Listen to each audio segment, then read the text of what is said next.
जैसे ही इमली की बहन की सच्चाई सामने आती है, इस सदमे को अगस्त्य की दादी बर्दाश्त नहीं कर पाती है और वो बेहोश हो जाती है। इलाज होती है तो अब उनकी हालत मरने जैसी हो जाती है और बस इसी वक्त पे वो एक प्रॉमिस ले लेती है अगस्त्य से कि वो किसी से भी शादी कर लेगा लेकिन इमली से शादी नहीं करेगा। अब एक ऐसी प्रॉमिस उसको ना चाहते हुए भी देना पड़ता है और ये वादा निभाने के लिए उसे अपनी शादी तक तोड़नी पड़ती है, जो सच में काफी ज्यादा कॉम्प्लिकेटेड है। अभी फैसला तो की होती है कि कैसे भी अगस्त्य को जा करके अपने भांजे की सच्चाई बताएगी कि वो है, तो ये बस समय खोज रही होती है। बाद में इनकी मुलाकात भी होती है तो बताते हैं कि मेरा पहला प्यार कोई और है। अब ये सोचता है कि क्या तुम्हारा पहला प्यार कोई और है?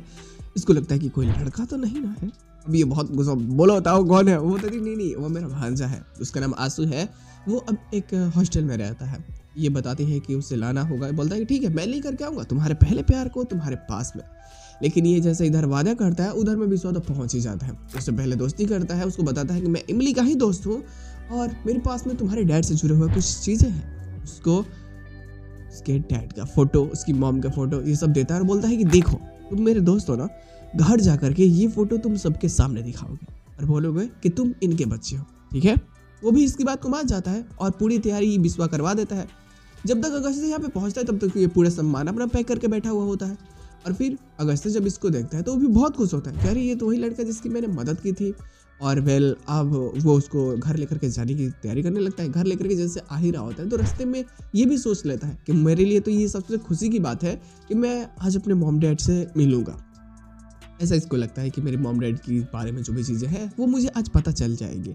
बहुत खुश होता है। लेकिन वहीं जब पता चलती है कि विश्वा और अविनाश का पाप ही था जिसने कुणाल को मारा था, क्योंकि वो लॉकेट में जो फोटेजेस होती है जो सोनाली निकाल करके लाई होती है अनंत स्टूडियो से, वो फोटेजेस को जैसे अविनाश देखता है तो पहचान जाता है। हालांकि वो फोटेजेस एक ऐसी जगह पर रखी हुई होती है जहाँ पे फूल होते हैं और यहाँ पे किसी की नजर नहीं पड़ती, सिर्फ अविनाश की ही पड़ती है और वो उस फोटो को लेकर के अपने साथ में चला जाता है। हालांकि जैसे सोनाली को पता चलती है कि वो कोई और नहीं उन फोटो में दिख रहे दोनों शख्स अविनाश और विश्वा है, तब सारा माजरा समझ में आता है कि उसके डैड को मारने के पीछे किसका हाथ है। मतलब कि वो तेज ही था और उसने ही अपनी मौत का षड्यंत्र रचा, वो अब तक जिंदा है ऐसा उसको लगता है। तो वही पूरा छानबीन करना स्टार्ट कर देती है।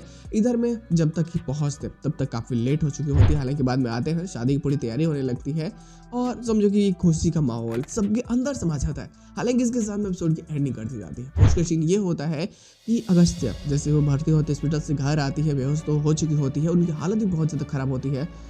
तो तब तक तो सच्चाई पता चल चुकी होती है और उसके ही कारण इनको पैनिक अटैक्स आ रहे होते हैं। अब ये मरने की हालत में होते हैं तो अगस्त्य से ये प्रॉमिस ले लेते हैं कि अब सच्चाई पता चल चुकी है तो फिर से घर को बर्बाद होने नहीं दे सकती, क्योंकि जो उसके भाई के साथ में हुआ वो सच में बहुत ही गलत था और इस बार ये नहीं चाहती कि अगस्त्य के साथ में हो। तो वो चाहते हैं कि अगस्त्य की शादी भले ही किसी और से हो जाए लेकिन इमली से ना। अब देखना और मजेदार होगा कि जब इससे ये प्रॉमिस कर देता है तो अपना वादा निभाने के लिए क्या वाकई में ये इमली को छोड़ देगा या किसी और के एंट्री होने वाले हैं। सच में मजा तो आने वाला है, लेकिन इसके साथ में विश्वा का पाप की जो स्टोरी है वो भी एक्सपोज हो जाएगी।